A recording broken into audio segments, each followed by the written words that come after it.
Бүгінгі видеомызда доңыз, яғни шошқа етінің неге харам екені жайлы айтамыз. Неге шошқа етін жеуге болмайды?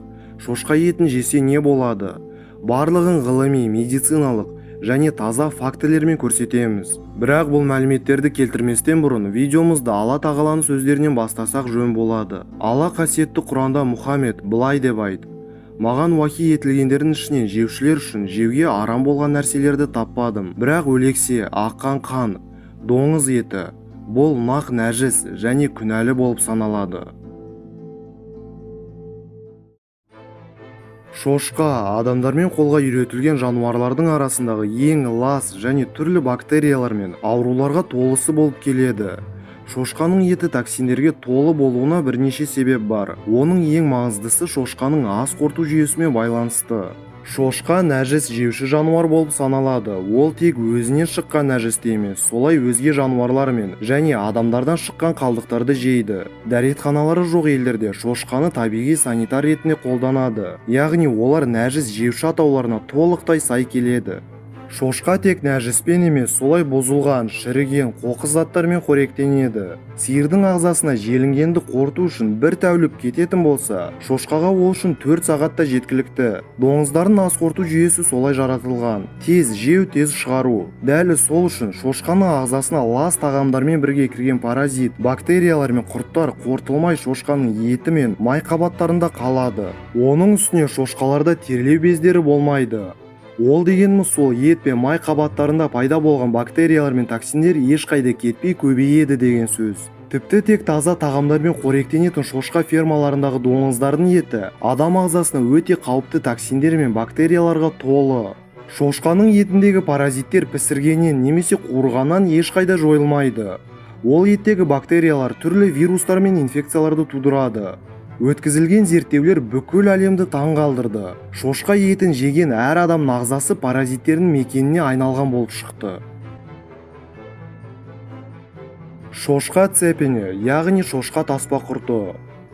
Шошқа цепені әлемде адам ағзасына тағаммен бірге кіретін паразиттердің арасында бірінші орында тұр. Санақ бойынша 50 миллион адамның ағзасында шошқа цепені табылды. Бұл тек тексерістен өткен адамдар. Ал басқаларын санасақ, бұл сан әлде қайда көбірек болып шығады. Бұл паразиттер ұзақ әрі азапты өлімге әкеледі. Шошқа цепені тек ас қорыту жолдарында емес, солай ми, жүрек, өкпе және тағы басқа ішкі құрылыстарға зиянын тигізеді. Бұл ленталық құртқа шалдыққан адамдардың 60%-ында ми ісігі анықталған. Жыл сайын осы паразиттер үшін 50 мың адам қайтыс болады. Адам шошқа етін жеген кезде өз ағзасына бұл паразиттерді кіргізіп, өзіне өлім жазасын жазады.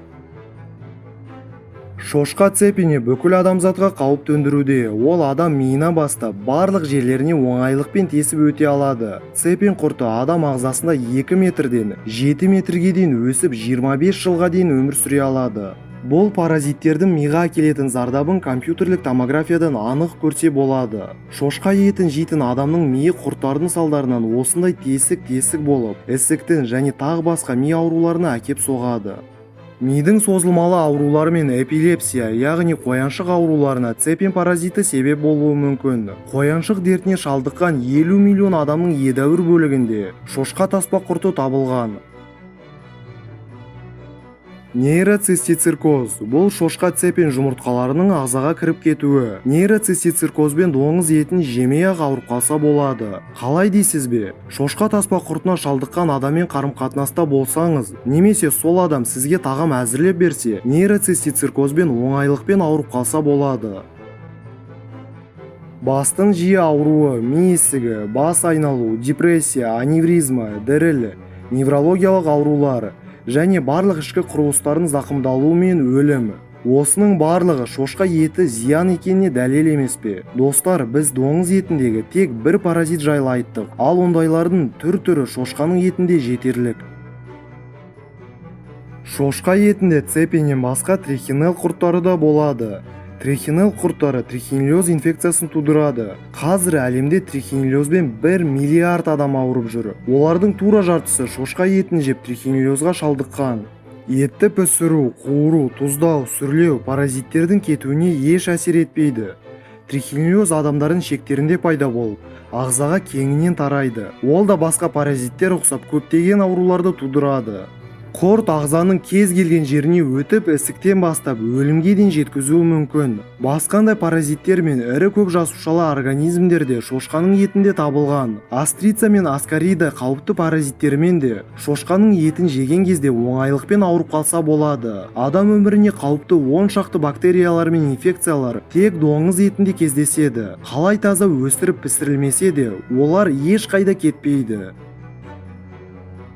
Шошқалар гепатит Е вирусын, репродуктивті респираторлық шошқа синдромын, кинах және менган вирустарын таратады. Шошқа етін жегендерде өт қабының қабынуы, аппендицит, ішек, өкпе қабынуы, жаралар, артрит, тамыр қатаюы, ревматизм, грипп, жүрек, диабет, остеопороз, астма, альцгеймер аурулардың пайда болатыны анықталған. Доңыз шұжығы, бекон мен ветчина диабет және жүрек ауруларының дамуына зор үлесін қосады. Қуырылған шошқа етінде гидроципті қоспалар мен аминдер пайда болып, қуық және тоқ ішек ісіктерінің пайда болуына әкеп соғады. 12 жылдық зерттеу барысында қуық ісігі шошқа шұжығы, бекон, ветчина жейтін адамдарда жиірек болатыны анықталды. Бұл харам ет бауыр циррозын алкогольмен бірдей жылдамдықта тудырады. Оның себебі қуырылған сүрленген сосискалар мен ветчина, шұжық, бекон, сало және тағы басқа нитратты консерванттар мен канцерогендерге толы зиян доңыз еті. Демек шошқа еті бауырды арақ секілді ірітіп жібереді. Шошқа майы Е дәруменін толығымен жоқ қылады. Адам Е дәруменен марқұм қалғандықтан ағза қауіпті жағдайға төнеді.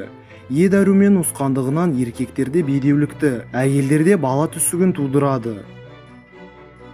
Ағзада зәр қышқылының пайда болуы, асқазан, ішек, омырау ісіктері, склероз ауруы және бүгінгі айтылған барлық аурулар шошқа етін қорек еткеннен пайда болады. Ғалымдар шошқа еті мен одан істелінген өнімдерді зерттеген сайын, оның адам ағзасына әкелетін қаупі мен зияны жайлы көбірек біліп, және оның жеуге жарамсыз екенін дәлелдеп беру үстінде.